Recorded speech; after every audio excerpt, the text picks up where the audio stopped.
Lah awal Jenderal Sudirman teng mriki niku sekitar tahun pinten, Pak? Jenderal Sudirman niku mboten ten iki, Mas. Oh lah, oh nggih nggih. Ya teng mriki niku saged damelke napa monumen ngeten pripun, Pak? Sejarah awalnya niku. Nggih sejarah awale kathah korban Belanda ngenten iki. Oh, ngoten. Jenderal Sudirman niku mboten ten iki. Ngenten iki niku Pak Ranuwijaya. Halo, balik lagi di channelnya Ariza Prawana Putra. Salam sejahtera dan sehat selalu. Pada video kali ini saya akan mengupas sedikit sejarah tentang monumen Palagan Tumbak Rinjing.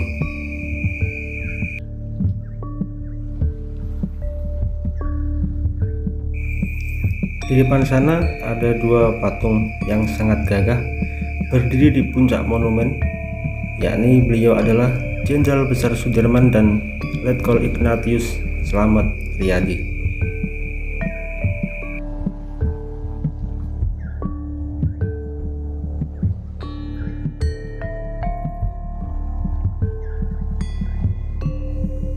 Dari beberapa sumber yang saya dapat, monumen ini didirikan untuk mengenang perjuangan pasukan Jenderal Sudirman, khususnya pada sebuah pertempuran sengit yang terjadi pada 7 Juni 1948. Tapi bagaimana pertempuran itu terjadi secara rincinya sangat sulit sekali ya didapatkan informasinya.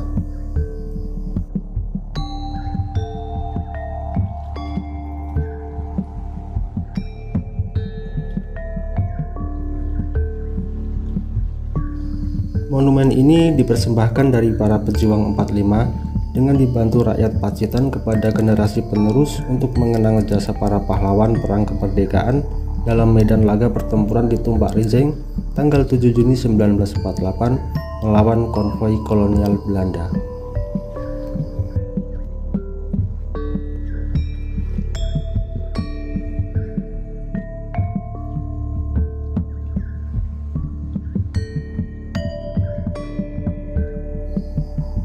Keberadaan monumen ini memang tidak lepas dari perjuangan gerilya Panglima Besar Jenderal Sudirman.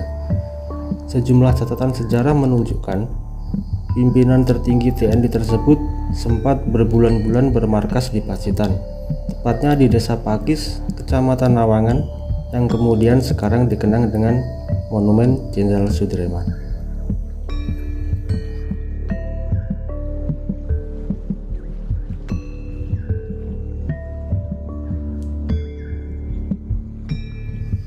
Keberadaan Jenderal Sudirman di wilayah ini kemudian tercium oleh Belanda yang selanjutnya mengirimkan pasukan untuk memburunya. Beberapa kontak senjata terjadi dan salah satunya adalah di pertempuran Tumbak Rinjing. Bagaimana pertempuran itu terjadi hampir tidak ada catatan rinci. Bahkan saat mencoba melakukan penelusuran ke tokoh masyarakat di wilayah tersebut, justru muncul sosok yang tidak pernah dikenal sebelumnya yang disebut sebagai Syahid. Tutur dari Bapak Misno, warga RT 1 RW 5 Dusun Gesingan Dadapan, yang juga mantan Kepala Desa Dadapan Pringkuku di periode 1982 sampai 1993. Beliau mengatakan bahwa Syahid itu bukanlah seorang tentara, melainkan seperti Hansip saat ini. Mungkin yang beliau maksud adalah pejuang non-militer.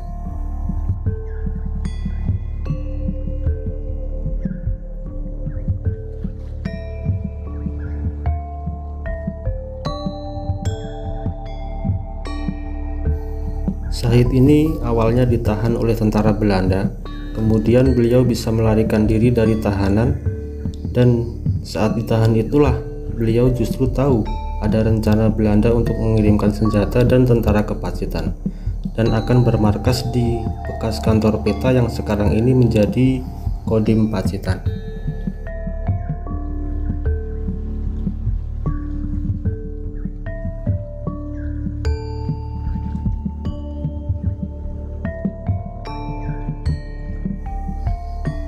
Setelah Syahid lolos dari tahanan Belanda, beliau langsung lari ke Dusun Gesingan Dadapan dan menuju ke rumah Bapak Kadeni. Beliau adalah bayan pada waktu itu. Sesampainya di Dusun Gesingan Desa Dadapan, Beliau bercerita tentang kejadian yang pernah dialaminya selama ditahan Belanda. Berhubung beliau ini bukan orang yang punya pangkat ataupun jabatan, masyarakat tidak percaya dengan apa yang beliau ceritakan. Tapi sosok Syahid ini nekat, bahkan merakit senjata api sendiri dan berkata akan bertempur melawan pasukan Belanda. Apa yang dikatakan dan dilakukan Syahid dianggap ngelantur, aneh dan tidak digubris. Masyarakat bahkan terus mengejeknya ketika beliau mengajak orang-orang berkumpul untuk melawan pasukan Belanda yang hendak masuk ke Pacitan.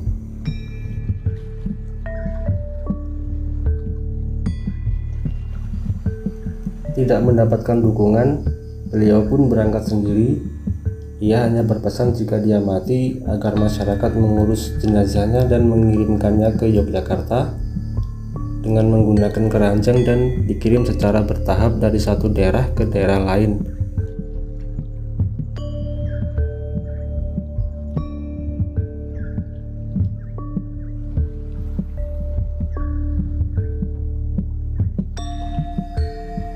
Setelah beliau berpesan seperti itu, akhirnya beliau berangkat untuk menghadang pasukan Belanda. Waktu truk Belanda datang, mobil pertama hingga 3 yang membawa alat-alat dibiarkan lolos. Kemudian mobil yang keempat, isinya tentara, sopirnya ditembak. Akhirnya mobilnya masuk ke jurang, dan mobil di belakangnya juga ditembak sopirnya. Jadi 2 truk itu semuanya masuk ke jurang.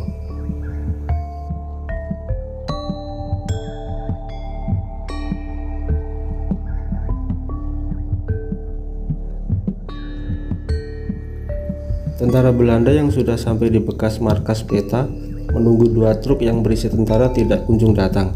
Mereka pun akhirnya kembali untuk mencari dan menelusuri jalan yang dilalui sehingga sampailah di hadapan mengetahui 2 truk terjungkal di jurang, dan saat itulah Syahid tewas diberondong oleh pasukan Belanda.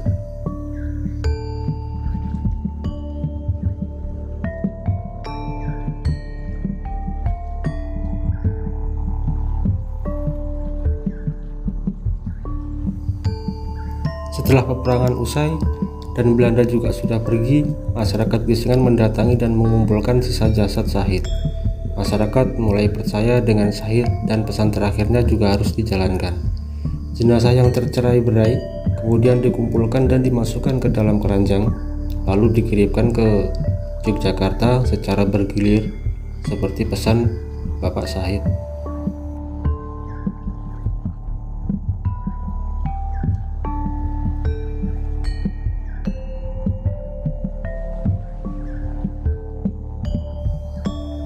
Jika mengacu pada cerita ini, memang sulit diterima akal. Satu orang bisa mengalahkan 2 truk pasukan Belanda. Tapi bisa jadi sosok Syahid ini memang benar adanya, teman-teman.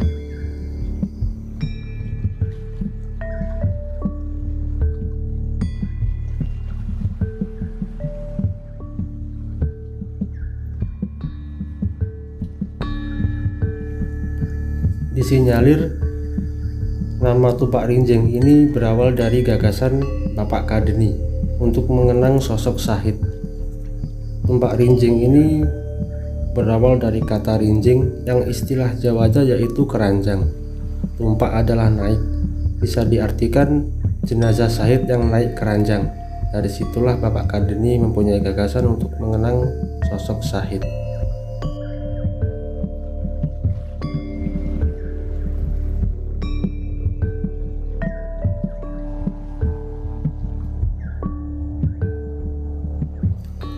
Dan soal nama awal dari Tumpak Rinjing ini juga diakui oleh Bapak Imam Haryono. Beliau mengatakan saat itu memang terjadi kontak fisik di wilayah barat Pacitan. Lokasinya di Desa Dadapan, Kecamatan Pringkuku.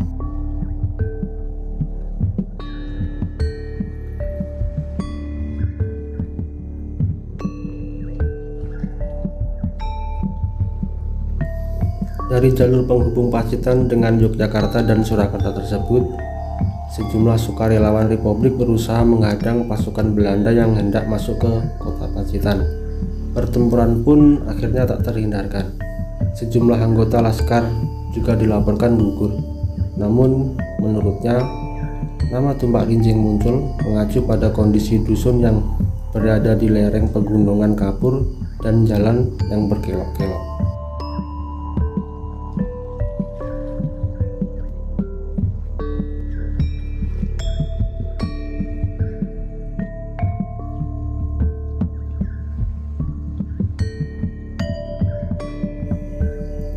Secara tertulis memang tidak ada yang menyebutkan nama Syahid. Bisa jadi Syahid bukanlah nama asli, tetapi diberikan karena kematiannya dianggap sebagai mati syahid. Bahkan sejarah rinci dari pertempuran 7 Juni 1948 ini pun sangat minim.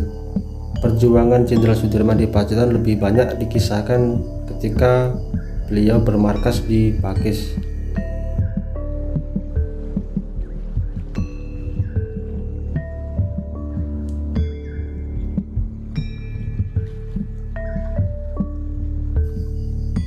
Satu hal yang pasti benar adalah bahwa pertempuran 7 Juni 1948 di wilayah ini memang benar-benar terjadi.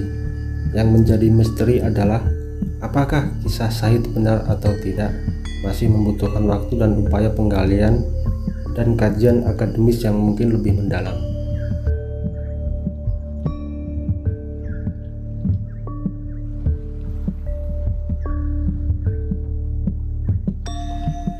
Sangat amat disayangkan, monumen ini sedikit kurang perawatan.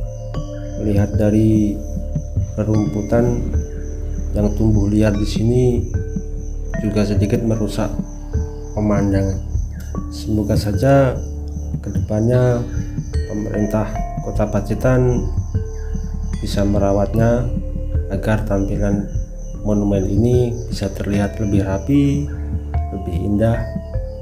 Dan ketika banyak warga dari luar kota yang berkunjung bisa merasa nyaman, dan banyak orang yang berkunjung ke sini dan bisa menambah income untuk warga setempat.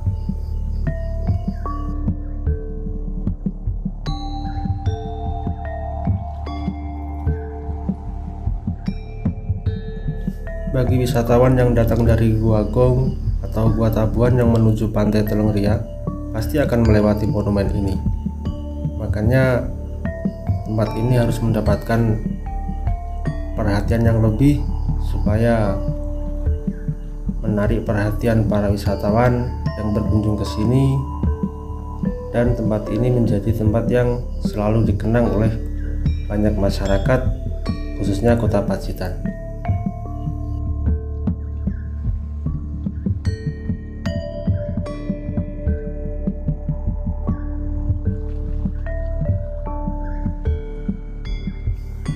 Pada saat-saat tertentu, terkadang monumen ini dijadikan tempat kegiatan ekstrakurikuler oleh sekolah-sekolah setempat untuk mengenang dan mengingat selalu perjuangan para pahlawan dalam memperebutkan bangsa Indonesia dari tangan penjajah.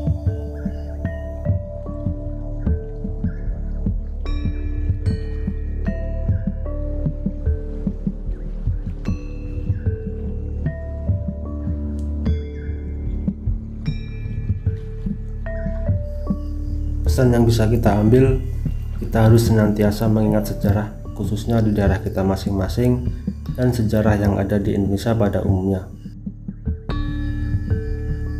Dengan adanya wisata sejarah inilah jejak penjajah di bumi Indonesia tidak pernah benar-benar hilang.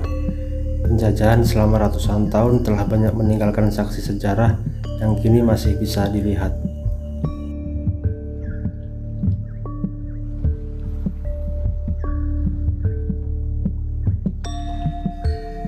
Bukan lagi para penjajah, bukti sejarah kini yang tertinggal hanya berupa bangunan-bangunan.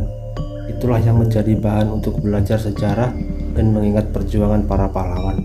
Terdapat sejarah yang begitu panjang di balik monumen tersebut hingga menjadikannya kini sebagai tempat belajar sejarah sekaligus berwisata.